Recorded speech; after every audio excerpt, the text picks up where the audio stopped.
Welcome back. Today we're going to be talking about mindful living, which to me is so interesting because sometimes the simple, stupid tools that work, our brain sabotages. We don't want to actually do the things that work because we're either afraid, we think it's going to take too long, or that it's not going to work.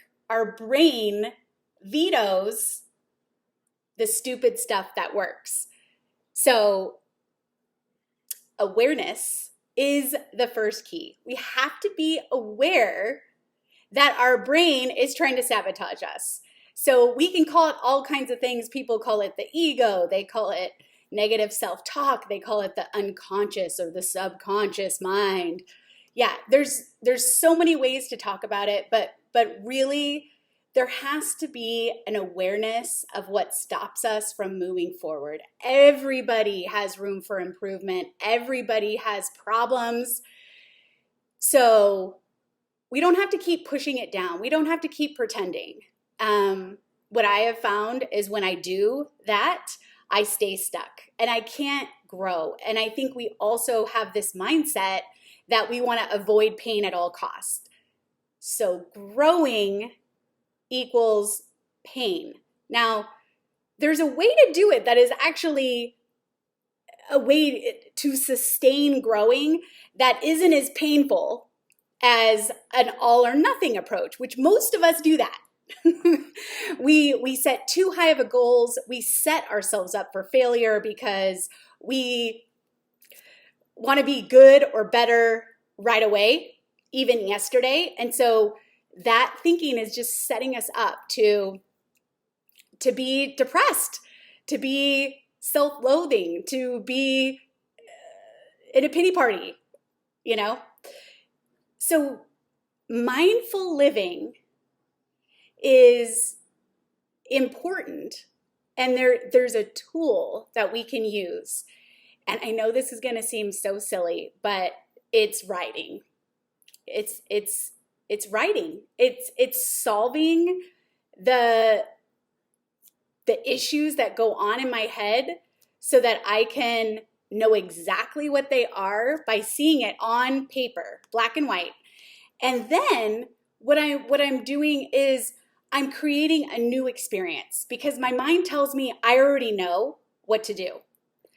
I'm going to tell you a quick story about physical therapy. So about 6 months ago, I had this knee pain and it was getting worse and worse. And it was causing, I couldn't lift as much weights with my trainer. I couldn't play pickleball. I couldn't walk. At one point, it just going to the store and walking around the grocery store, I would have to come home, ice my leg, rest, slow down. And I don't know about you, but when physical pain makes me slow down, I become so depressed. That feels like it's taking away, my choices and my agency. And I really get a lot out of production, and I get satisfaction from doing.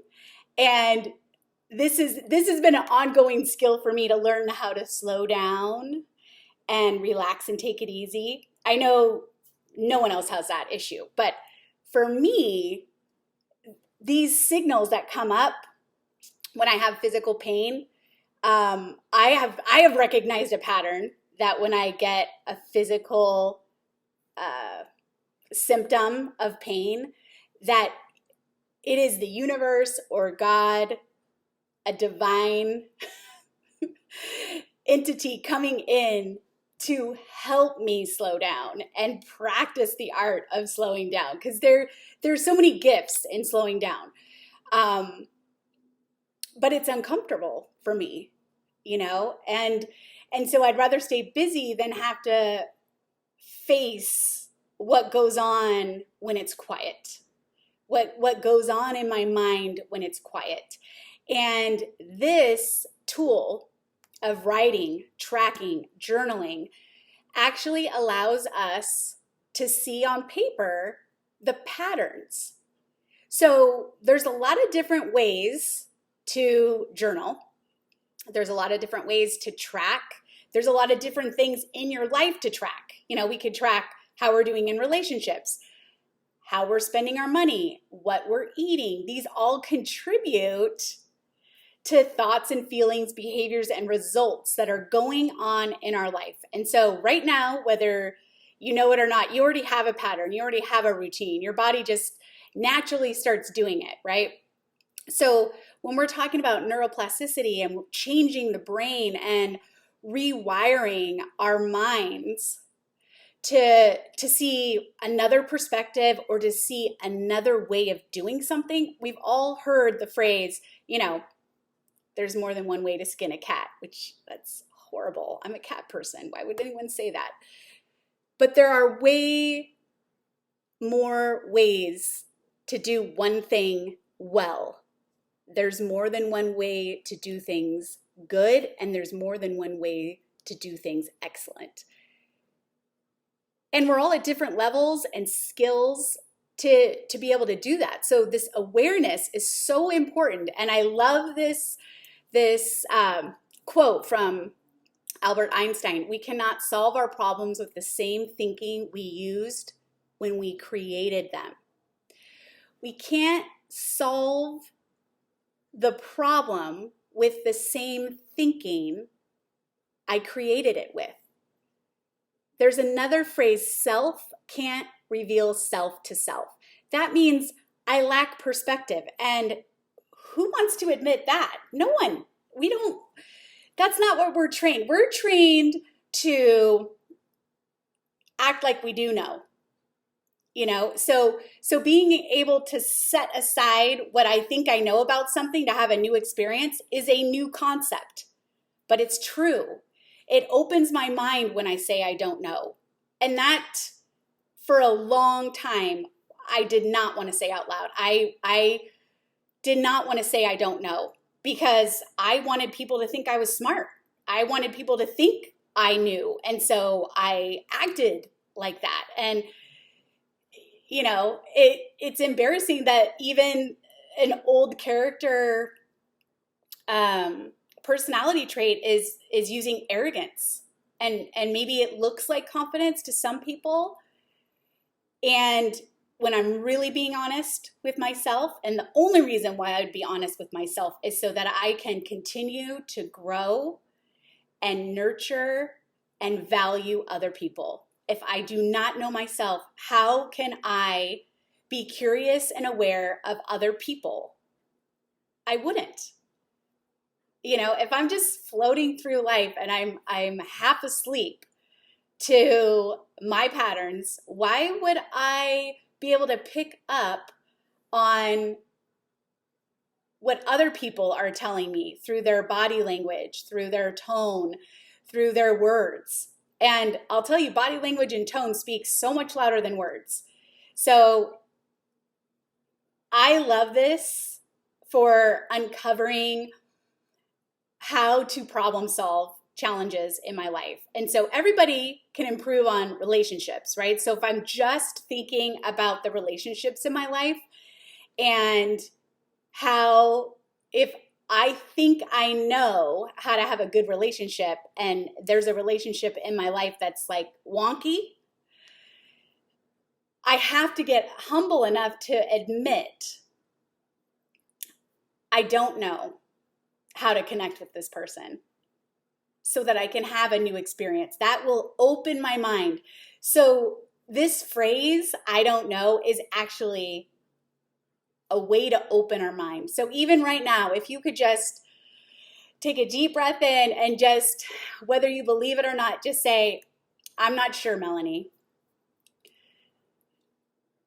I don't know how to solve my problems, Melanie. That right there just opened your mind just a little. Even if when you were saying it, you didn't really believe it, it's okay. I'm here to teach you how to open your mind and to build new pathways in your brain so that you can think different. And I promise, when you do that, you will feel different, you will behave different, and your results will be different. So hopefully that's why we're all here. We we want something different than we already have, or we want something better. And writing, this simple, stupid tool of writing actually works. So I think I went on a tangent because I was telling you about my knee. I did, so I'm gonna backtrack. My knee was hurting. I started going to physical therapy. They give me these stupid, simple tools, right? My knee gets better. Okay, 8 weeks of physical therapy twice a week and doing a half job on the exercises I'm supposed to be doing at home. But because I was going there and getting stronger every week, and I was moving better, I was using my body. And then I went on vacation for 2 weeks, didn't see my trainer, didn't go to pickleball, didn't do my exercises. Oh, my knee, it's starting to hurt again. So I go back to physical therapy. I'm like, okay, I'm back where I started. It was better, now it's not. So she says, okay, tell me honestly, have you been doing your exercises? And I said, no, I haven't done them. And I was going on vacation again. And so it was like, I can't even come back to physical therapy to like get back in the swing of things. And she said, look, you already know the exercises. If you could take your band with you and commit to doing a little bit every day. And actually, she didn't even say that. I just know for myself that if I was willing to commit to 5 minutes, I'm sure the exercises, the whole plan that she gave me actually takes longer than that. Even exercises I looked on YouTube, it was like, okay, give yourself 15 to 20 minutes. But I knew that if I tried to commit to that, I wouldn't do it. And here, I'm on vacation, right? So I wanted to start out small. So I told myself, I'm going to bring the band and I commit to 5 minutes every day. Guess what? 2 weeks of vacation, wearing high heels and all these different things that would aggravate standing in one place. I did those exercises and my knee didn't hurt. I felt better. Imagine that. The reason why I didn't do the exercise is because I didn't think it was going to work. How many times do we not do something because we say, well, that's stupid, it's not going to work? How is that 2 minutes or 5 minutes going to do anything? That's what my brain tells me. And I have a feeling that's what your brain tells you too. We disregard the simple tools that actually work. So that little life lesson that just happened to me recently just was a way for me to validate my clients and myself of why I don't do something that I know works. Okay, so here's the technique. We're going to talk about the technique. So if you can have a piece of paper so you can write these down, because I want you to decide right now what you're going to do, when you're going to do it, how you're going to do it, and we're going to implement this tool in your life right now. So just like I said, okay, I'm going to bring the tool with me on vacation. I'm only going to do 5 minutes. I'm going to do it in the morning, right when I get started, or I'm going to do it while I'm talking to someone on the phone. So I had two. If I somehow skipped it in the morning, I was going to do it. I'm constantly getting calls. So it's easy to if I'm on the phone, that was going to be my little trigger of I'm on the phone, I'm going to do my exercises while I'm listening. So I had 2 different times that I could do it during the day, little trigger implementations of that's when I'm going to do my exercises. And I'm only going to do it for 5 minutes. And also, when my knee was actually starting to ache, that was another signal I'm to do my exercises, because if it doesn't hurt, I won't do it. So I don't know if that ever happens to you. Out of sight, out of mind. If it's not broke, I don't need to do anything. But the signal of that ache was like, I better do my exercises. Do you think I want to do the exercises when my knee starts to ache? No. But it's pushing through that's the signal that that's exactly what my body needs. So when you are depressed, when you are sad, when you are overwhelmed, when you are stressed, do you think you're going to feel like writing? Probably not. So that's why being able to tell myself, it's just this stupid little exercise that's not even painful, that doesn't even take that long. Sometimes even just telling myself, okay, 30 seconds, 10 reps of this silly, simple little exercise that's not going to do anything. If you can use that same kind of inspiration or motivation to get you started writing, your things are going to start to open up for you, because we're going to talk about the benefits of this simple technique. What we are doing is up-leveling your mind settings. Do you know what it is to up-level? It's like we are just taking your mind and where it's set, and we're bringing it to a higher vibration, meaning that you're going to feel better. You're going to connect better. You're going to think better. You're going to understand better. So this is a skill.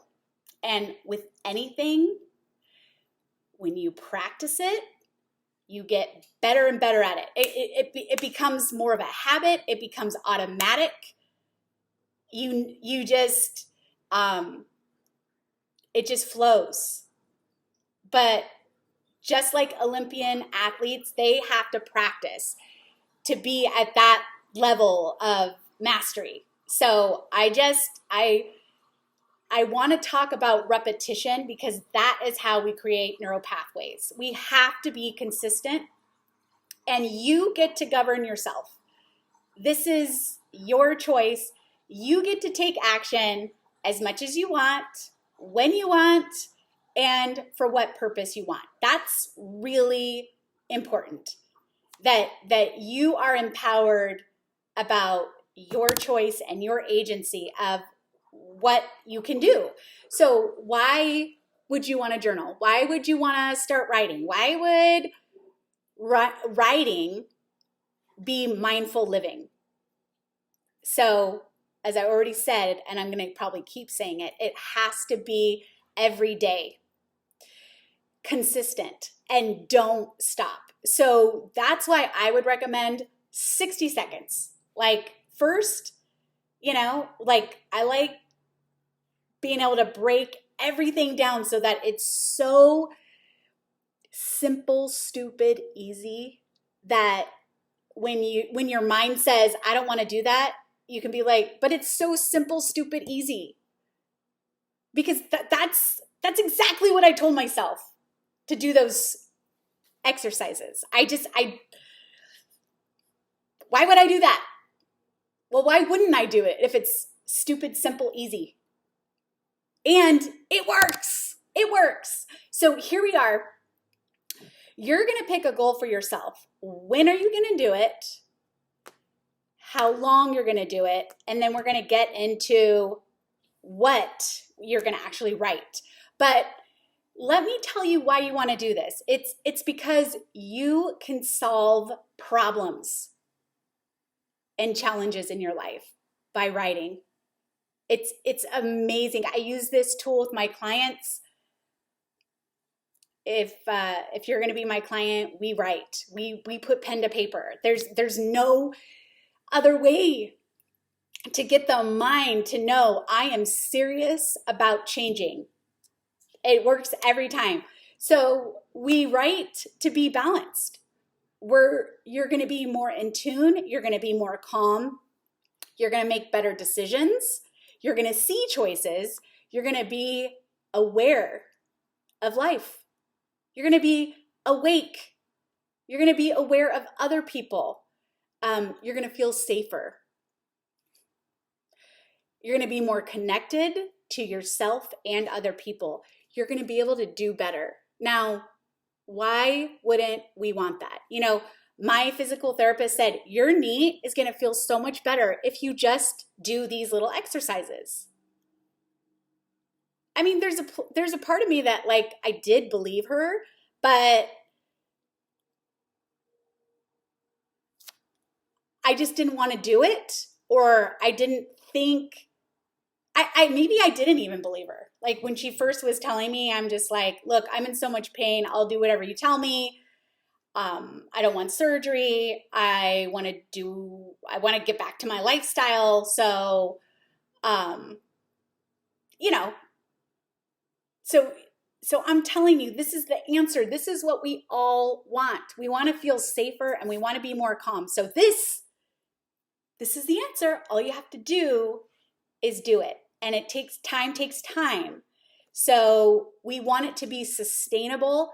It has to be every day. It has to be repetition. It has to be consistent. And that is how we build new neuro pathways. So lots of types of journaling.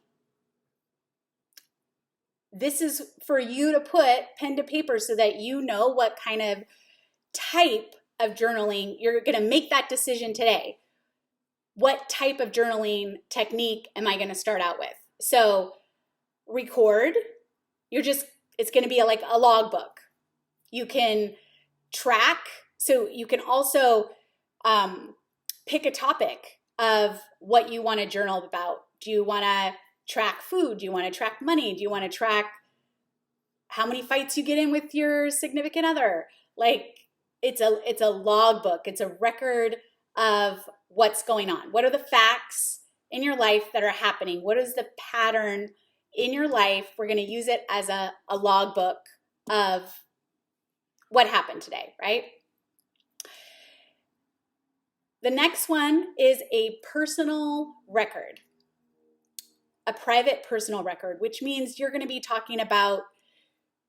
writing about your feelings. The next type of journaling could be a way to vent, a way to let go. It's a relief writing. So you're just venting. It's a little different than feelings. And I'm going to give you I'll give you a way to start writing about your feelings, and this also is a great way to vent or let go of feelings. Sometimes, you know, I'm gonna go into that particular type of journaling a little bit later. So, emotional management. Writing is an amazing way to manage emotions. Writing a letter to connect spiritually. So, what I have done in the past is called two-way prayer. You can Google it. It's where I write to God my problems, and then I wait and listen and write a letter back to myself from God. People have also done this with relatives. I've done it even with, someone who's passed on, but also sometimes energetically writing a letter to someone you're struggling with and writing from their perspective back to you about what you wrote. You're not giving it to the person. It's a way to energetically heal a relationship. Extremely powerful. Extremely powerful. It's a great way to forgive. So writing letters, not that you're going to give. This is for our own healing. It's a discovery. So when we're writing here, we're discovering who we are.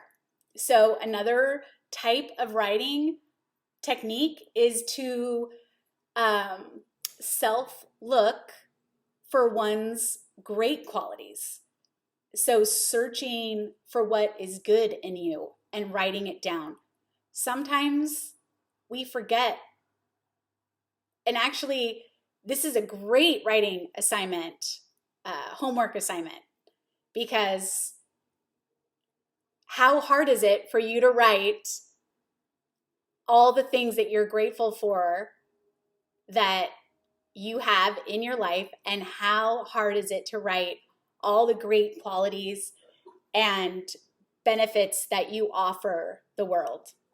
What are your great assets? That can still be hard for me today, and I've been practicing at it. So it's important to remember that. I remember when I was dating my husband, I was having a really difficult time believing that I had something wonderful to offer the opposite sex in marriage. I had always used my looks, and I thought that's all guys were looking for. And I do recognize that wasn't true, but the way I figured that I was worth more than just a pretty face was by journaling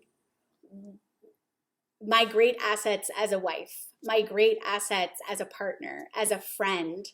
And it was so, I remember how hard it was for me to write about these things.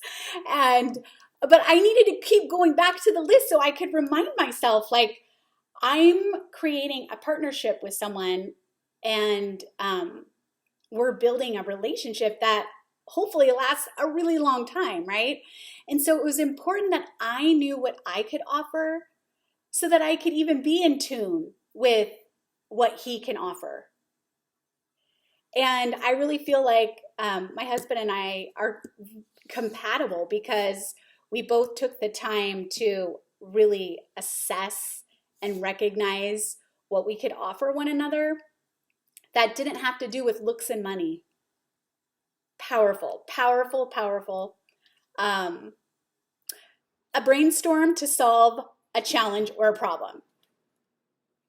Like we learned in school, you know, when we had a paper to write, they taught me that, you know, you put the topic in the center, and then you draw lines out, and it's a big messy, but you just write out all the things you could think about on how to solve this problem, right? So it's like I could just put better relationship with my husband or want to lose weight, and then I'm going to brainstorm all the thoughts that come to me. Most people, they will pay so much money for a health coach, for a weight loss program, and all the answers are inside you. You have all the information you need right now to lose weight. It's just, we don't put it on paper. We don't brainstorm. We don't look at my pattern of, you know, every Saturday I want a maple donut, and it's never one. It's always more than that.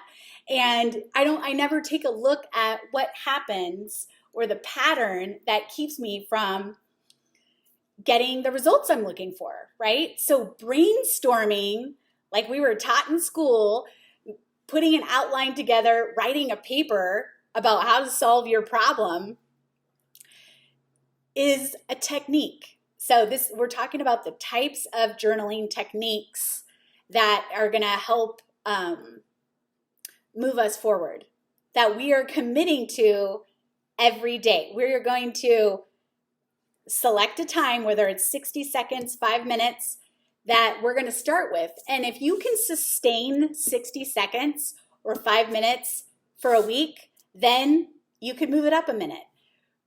We are trying to build neural pathways through consistency and repetition. So it's about picking a goal that's sustainable, that you can do right now, that's not too hard, that in your mind it says, this is stupid, simple, and easy. It's not going to do anything.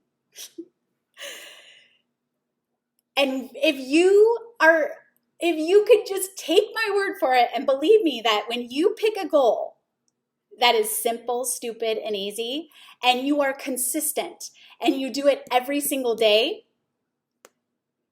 give me a month. You will be a believer. Give me 2 months. And that's how I was able to make that goal of doing it on vacation, because I gave her 2 months and she fixed my knee. So when I stopped doing it and it hurt, it was easy to be like, okay, I'll do the stupid, simple thing that's going to make my knee feel better.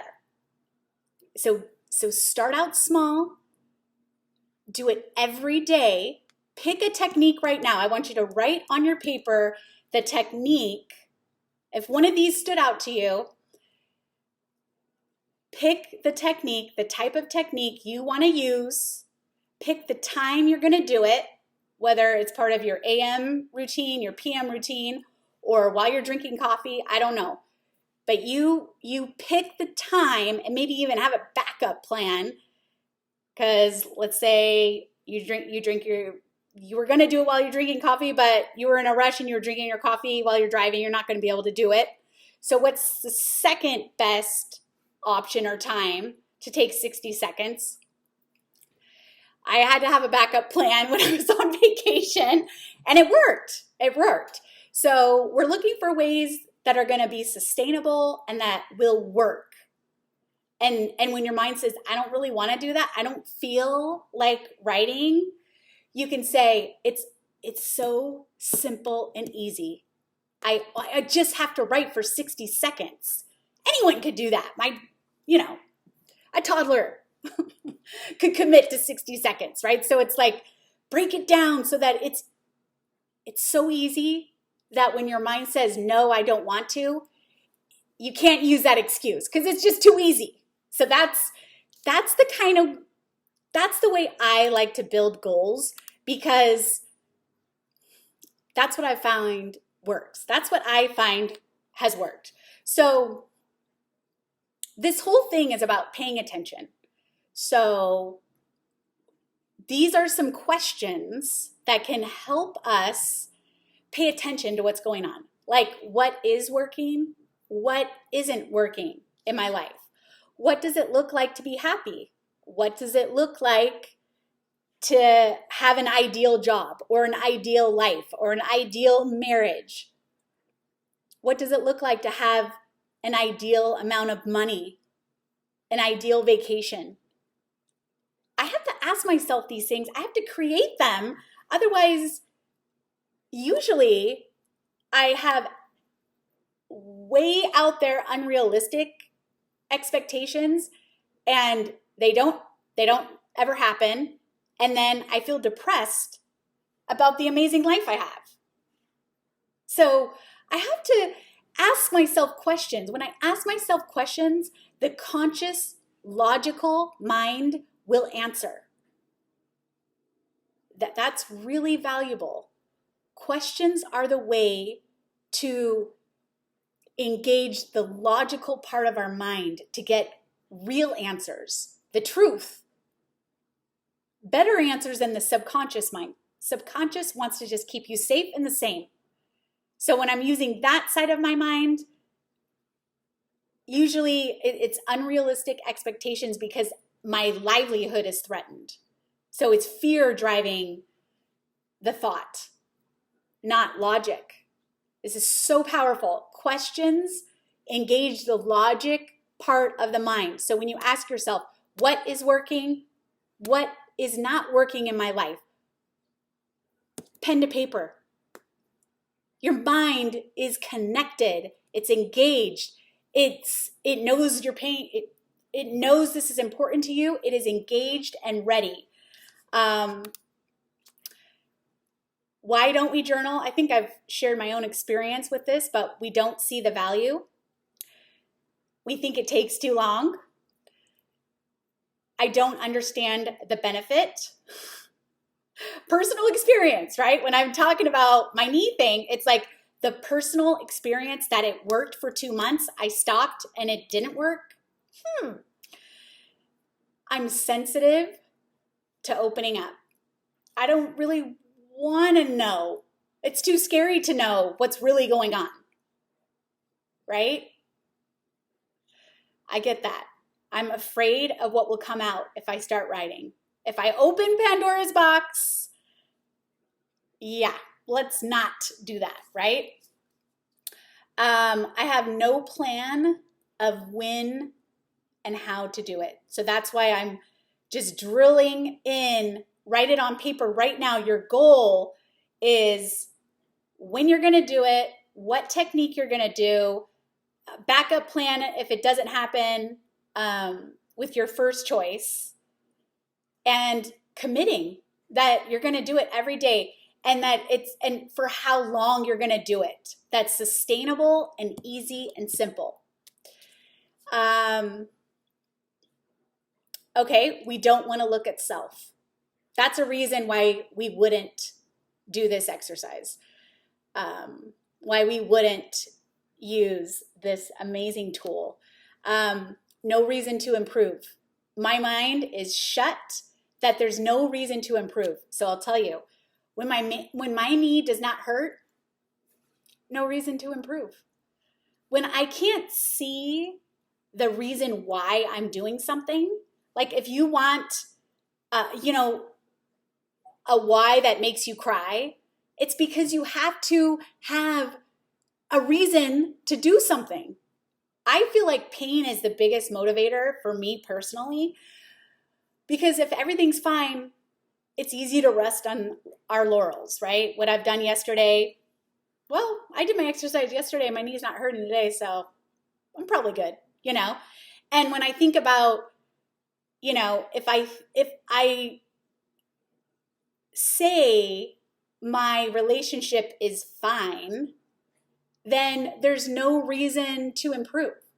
So if I'm open to the fact that I can keep improving my connection with the spouse, with my children, with my parents, with a boss, with someone I don't like, if I can open my mind that there's more there, and that I actually have a reason why, if I can build a better relationship with my boss, I might like my job better. If I can, have a more connection and understand where this person I don't like is coming from, my life will be easier. How many of us have someone in our life that just bugs us, annoys us, irritates us, and causes enough, of a problem that we don't like a job because of it? Oh my goodness, how many clients have told me that? How I have experienced that myself, So it's worth taking a look at. And I need a reason to improve. I need a reason to grow and learn. So your why is actually really important for when you're setting a goal as well. So the other reason why you won't do it is because you're just not used to it, and you don't have the neuro pathways that have formed a habit. So we're just not used to it, so we don't do it. That's another reason why we don't do it. Writing causes consciousness. Every category in your life could have more awareness through writing. Is that amazing? Whatever you're struggling with, work, relationships, food, health, forgiveness, thoughts, feelings, what works, what doesn't, pick a topic and start writing. You're going to write about a challenge. You get to pick. It's yours. This is your tool. So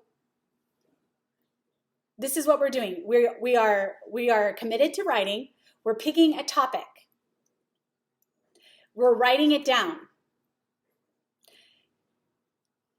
Sometimes I need to share on that topic to get more perspective with someone else. So talking about it after I write it can help me know what to adjust. Sometimes I can figure it out by myself. I believe that all the answers are inside you. Now, as a coach, my job is to ask excellent questions so that your brain answers it for you. That's what a coach does. It asks questions.